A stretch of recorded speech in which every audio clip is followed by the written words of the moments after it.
Hello guys, welcome back to my YouTube channel. मैं doctor Rajesh Kumar Tiwari आज फिर उपस्थित हुआ हूँ एक नए टॉपिक के साथ। आज का हमारा टॉपिक है modification in Bohr's model due to finite nucleus mass, और ऑब्लिक में लिख रखा है रिड्यूस्ड मास।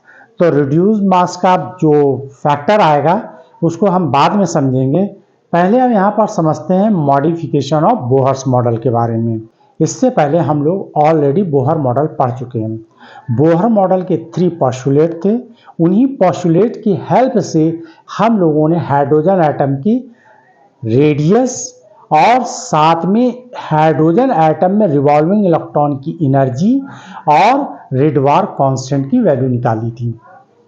अब यहाँ पर हम लोग ये समझेंगे कि ये जो वैल्यू थी वो किस बेस पर निकाली थी, इसमें क्या मॉडिफाई करेंगे। सबसे पहले हम बोहर मॉडल का फार्मूला समझ लेते हैं। In Bohr's model we assumed that the nucleus of hydrogen atom is infinitely heavy compared with electron, यानी कि इलेक्ट्रॉन के कंपेयर में न्यूक्लियस का मास वेरी लार्ज था। और न्यूक्लियस कैसा था? रेस्ट में। ये जब बोहर पोस्टुलेट दिए गए थे उस समय ये कंडीशन थी उसकी। अब देखिए, अकॉर्डिंग टू बोहर्स मॉडल यानी सेकंड पोस्टुलेट के according L equal to, L का मतलब क्या है? Angular momentum equal to M V R equal to N H upon 2 पाई।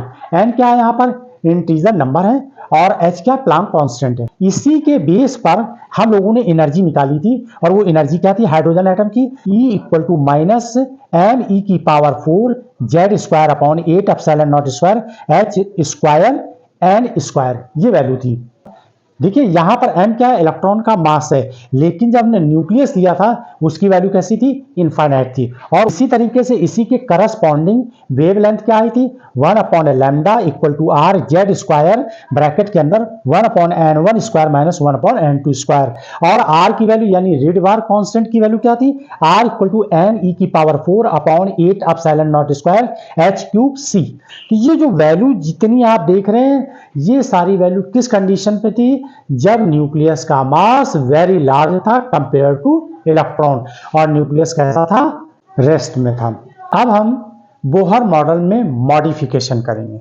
तो कैसे करेंगे मॉडिफिकेशन? एक्चुअल में हम ये मान लेते हैं कि न्यूक्लियस का मास कैसा? फाइनाइट है। पहली कंडीशन तो ये। दूसरी कंडीशन ये मान लेते हैं कि न्यूक्लियस और electron about the revolving around the किसके? सेंटर मास के। और ये कॉमन पॉइंट होगा कि न्यूक्लियस और इलेक्ट्रॉन दोनों ही इस कॉमन सेंटर मास के अराउंड रिवॉल्व कर रहे हैं, और इसकी एंगुलर वेलोसिटी क्या होगी? ओमेगा होगी। ये भी कॉमन होगी। यहाँ पर न्यूक्लियस का मास कैपिटल एम है और इलेक्ट्रॉन का मास कैसा है? स्मॉल एम है। दोनों के बीच की सेपरेशन डिस्टेंस जो है वो कितनी है? आर ले लेते हैं। दोनों के बीच की सेपरेशन डिस्टेंस कितनी है? आर है। अब देखिए, न्यूक्लियस से सेंटर मास की डिस्टेंस कितनी? एक्स कंसीडर कर लेते हैं, तो फिर इलेक्ट्रॉन से सेंटर मास की डिस्टेंस कितनी हो जाएगी? आर माइनस एक्स हो जाएगी। जब हमने इतनी एक्स ले ली तो आर में से सब्ट्रैक्ट कर देंगे तो आर माइनस एक्स वैल्यू आ जाएगी। क्लियर है? यानी सेंटर मास से न्यूक्लियस की डिस्टेंस है एक्स, और सेंटर मास से इलेक्ट्रॉन की डिस्टेंस कितनी है? आर माइनस एक्स है। अब यहां पर भी हम एंगुलर मोमेंटम फाइंड कर लेते हैं, यानी टोटल एंगुलर मोमेंटम दोनों का निकाल लेते हैं। तो देखिए, टोटल एंगुलर मोमेंटम कितना हो जाएगा? Of atom. और किसके अबाउट निकालेंगे? About centre mass. इसको भी हम एल से रिप्रेजेंट करेंगे। एंगुलर मोमेंटम क्या होता है? आई ओमेगा। आई क्या है? Moment of inertia. आई क्या है? मोमेंट ऑफ इनर्शिया है। ओमेगा क्या है? एंगुलर वेलोसिटी है। एल इक्वल टू, आई की जगह पे क्या लिख सकते हैं? देखिए, आई इक्वल टू होता है फार्मूला एम आर स्क्वायर। इस फार्मूले की हेल्प से हम एंगुलर मोमेंटम निकाल लेते हैं। देखिए, आई यहां पर ये क्या लिखा है? एम आर स्क्वायर लिखा हुआ है। तो जब हम पहले न्यूक्लियस के लिए अप्लाई करेंगे तो इस फार्मूले में एक बार न्यूक्लियस और एक बार इलेक्ट्रॉन के लिए अप्लाई करेंगे। तो देखिए m मास कितना है न्यूक्लियस का, m है, और सेंटर मास से कितनी डिस्टेंस है, x है, तो x स्क्वायर हो जाएगा, ये ओमेगा ऐसे आ जाएगी वैल्यू। क्लियर है। फिर इसी के साथ देखिए यहाँ पर प्लस, आप किसके लिए अप्लाई करेंगे, इलेक्ट्रॉन के लिए। तो इलेक्ट्रॉन का मास कितना है, स्मॉल m है, पोजीशन कितनी है, r माइनस एक्स स्क्वायर है, और ये ओमेगा ऐसे आ जाएगा। क्लियर है। लेकिन मेरे पास ना x की वैल्यू पता है ना r माइनस एक्स की वैल्यू पता है, तो पहले इन दोनों की हम वैल्यू निकाल लेते हैं। किसके फॉर्म में, r के फॉर्म में वैल्यू फाइंड कर लेते हैं। तो देखिए कैसे फाइंड करेंगे, जब ये दोनों रोटेट करेंगे, तो यानी इक्विलिब्रियम की कंडीशन में रोटेट करेंगे, जब ये दोनों रोटेट करेंगे अबाउट द सेंटर मास के, तो ये किसकी कंडीशन में रोटेट करेंगे, इक्विलिब्रियम की कंडीशन में रोटेट करेंगे। तो इन इक्विलिब्रियम कंडीशन, यानी इक्विलिब्रियम की कंडीशन में ये दोनों रोटेट करेंगे, तो देखिए क्या आ जाएगा, एम एक्स इक्वल टू कितना हो जाएगा, यहां से स्मॉल m यानी इलेक्ट्रॉन का मास, और ये कितना हो जाएगा, r माइनस एक्स। अब हम यहां पर हमें x की वैल्यू चाहिए और r माइनस एक्स की वैल्यू चाहिए। तो देखिए x की वैल्यू कैसे निकालेंगे, ब्रैकेट खोलेंगे, सॉल्व करेंगे, तो सॉल्व करने पर हमें जो वैल्यू मिलेगी वो वैल्यू क्या आएगी, हम यहां पर निकाल लेते हैं। x इक्वल टू हो जाएगा m small r upon capital M plus small m, ये x की वैल्यू आ जाएगी। इन दोनों इसको सॉल्व कर लीजिए, ये आ जाएगी। अब x की वैल्यू इसमें पुट कर दीजिए और r माइनस एक्स निकाल लीजिए, क्योंकि देखिए ये डिस्टेंस कितनी r माइनस एक्स है, इसको फाइंड कर लीजिए। तो यहां आ जाएगा capital M r upon capital M plus small m, ये वैल्यू आ जाएगी। x और r माइनस एक्स की वैल्यू यहां पर पुट कर दीजिए। ठीक है, तो इसको हम इक्वेशन फर्स्ट नाम दे सकते हैं। इस इक्वेशन फर्स्ट में x और r माइनस एक्स की वैल्यू पुट कर दीजिए। Putting the value x and r minus x in equation first, ये इक्वेशन फर्स्ट में पुट कर देते हैं ओमेगा, तो ये इक्वेशन आ जाएगी। क्लियर। अब इसमें जो कॉमन निकले कॉमन निकाल लीजिए और इसको सॉल्व कर लेते हैं। तो देखिए n equal to m capital M small m r square omega, ये तो कॉमन हो गया। अब जो बचा है उसको ब्रैकेट में लिख दीजिए, यहां पर बचेगा स्मॉल m और नीचे आ जाएगा m प्लस स्मॉल m का होल स्क्वायर, प्लस यहां पर कैपिटल M बचिएगा, m प्लस स्मॉल m का होल स्क्वायर, ये आ जाएगा। L equal to m small m, ये r स्क्वायर है सर की ओमेगा, इसको सॉल्व करेंगे। सॉल्व करने के बाद फाइनली इन दोनों को जब सॉल्व करेंगे तो m प्लस m आ जाएगा ऊपर, क्योंकि एलसीएम दोनों में सेम है, और ये एक पावर कैंसिल हो जाएगी नीचे की, तो वैल्यू आ जाएगी ये capital M plus small m।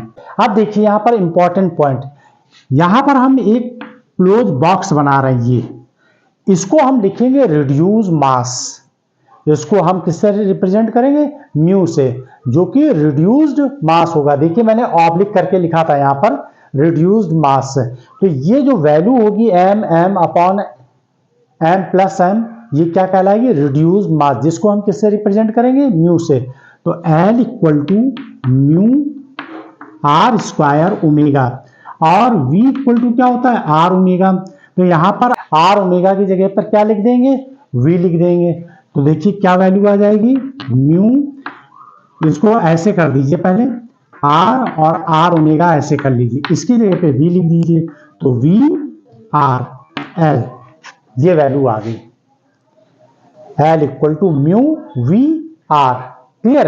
अब ये देखिए वैल्यू किससे मैच कर रही है, ये वैल्यू यहां देखिए बोहर मॉडल का जो हमने सेकंड पोस्टुलेट लिया था MVR, ये लिया था कि नहीं लिया था, MVR L इक्वल टू, तो देखिए M की जगह क्या आ गया, म्यू आ गया। म्यू क्या है यहाँ पर, रिड्यूस मास है, रिड्यूस मास ऑफ इलेक्ट्रॉन। देखिए यहां पर भी इलेक्ट्रॉन का मास है, यहां पर भी इलेक्ट्रॉन का मास है और यहां पर भी मास है।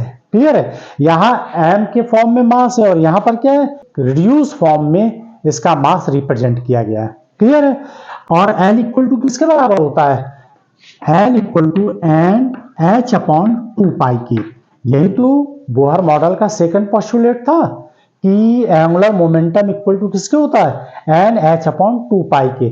और ये वैल्यू कब हमने निकाली है, जब हमने मास कैसा माना, फाइनाइट माना है। अब यहां पर ये पॉइंट आ गया फाइनल, फाइनाइट मास के लिए ये वैल्यू आएगी। और यहां पर मास कैसा था, इनफाइनाइट था। यहां पर मास कैसा था, इनफाइनाइट मास था। और जबकि यहां पर न्यूक्लियस का मास कैसा है, फाइनाइट है। क्लियर है? ये फाइनाइट मास के लिए है और ये इनफाइनाइट मास के लिए है। जब हमने न्यूक्लियस को इनफाइनाइट मास माना तब हमारे पास ये रिजल्ट था, जब हमने फाइनाइट माना तो हमारे पास ये रिजल्ट आ गया। दोनों सिमिलर रिजल्ट हैं।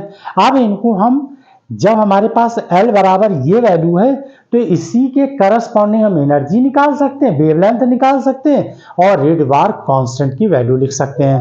तो अब एनर्जी की वैल्यू क्या होगी इसी के करस्पॉन्डिंग, तो एनर्जी की वैल्यू E इक्वल टू, जहां पर m लिखा हुआ है यानी इलेक्ट्रॉन का मास m लिखा हुआ है, अब वहां पर हम क्या मास यूज करेंगे, म्यू। और ये म्यू की वैल्यू जो है, म्यू जो है ये वैल्यू m से लेस देन होगी। इसका जो मास होगा, रिड्यूस मास की जो वैल्यू होगी वो m से लेस देन होगी, यानी इलेक्ट्रॉन के मास से भी कम होगी। E इक्वल टू माइनस, जैसे यहां पर m लिखा हुआ है तो यहां पर क्या लिख देंगे, म्यू लिख देंगे। तो म्यू e की power 4 z square upon 8 epsilon not square h square n square, ये एनर्जी का फार्मूला आ जाएगा। अब इसी तरीके से हम इसकी वेवलेंथ निकाल सकते हैं, किसके, रिड्यूस मास के फॉर्म में वेवलेंथ भी निकाल सकते हैं। तो 1 upon lambda equal to R Z square 1 upon n1 square minus 1 upon n2 square. और ये r की वैल्यू क्या होगी, r की वैल्यू होगी r equal to mu E की power 4 upon 8 epsilon not square h cube c। Clear है? यहां पर देखिए रिड्यूस मास के फॉर्म में एनर्जी, वेवलेंथ और रेडवर्क कांस्टेंट की वैल्यू निकाल ली। ये किसके लिए थी, फाइनाइट मास ऑफ न्यूक्लियस के लिए। ये जो वैल्यू निकाली थी यहां किसके लिए निकाली थी, इनफाइनाइट मास के लिए निकाली थी, यानी न्यूक्लियस का मास कैसा था, इनफाइनाइट है। क्लियर है? तो देखिए मैंने यहां पर E infinite, lambda infinite, R infinite लिखा है, जबकि हाइड्रोजन एटम की फाइनाइट मास के लिए हमने क्या लिखा है, EH, लैम्डा H और RH लिखा। अब इन दोनों में हम कंपैरेटिव स्टडी करेंगे। यहां पर मास किससे रिप्रेजेंट किया गया, म्यू से रिप्रेजेंट किया है, यानी यहां पर भी इलेक्ट्रॉन का मास है और यहां पर भी इलेक्ट्रॉन का मास है। लेकिन इसका मास, जो रिड्यूस मास म्यू की वैल्यू है वो यहां m के मास से कम है। म्यू की वैल्यू है इस m से लेस देन है, यानी स्लाइटली लेस देन है। तो mu slightly less than m। m क्या है, इलेक्ट्रॉन का मास, म्यू क्या है, reduce mass of electron. Clear है? यानी कि दोनों जगह ही इलेक्ट्रॉन का मास है, लेकिन ये रिड्यूस मास ऑफ इलेक्ट्रॉन कहलाएगा और ये m क्या है, इलेक्ट्रॉन का मास कहलाएगा। क्लियर है? अब इसी के करस्पॉन्डिंग रेडवर्क कांस्टेंट की वैल्यू क्या होगी, तो R H less than R infinite, यानी ये भी लेस देन हो जाएगा। यहां पर आर एच की वैल्यू कैसे होगी, स्लाइटली लेस देन हो जाएगी।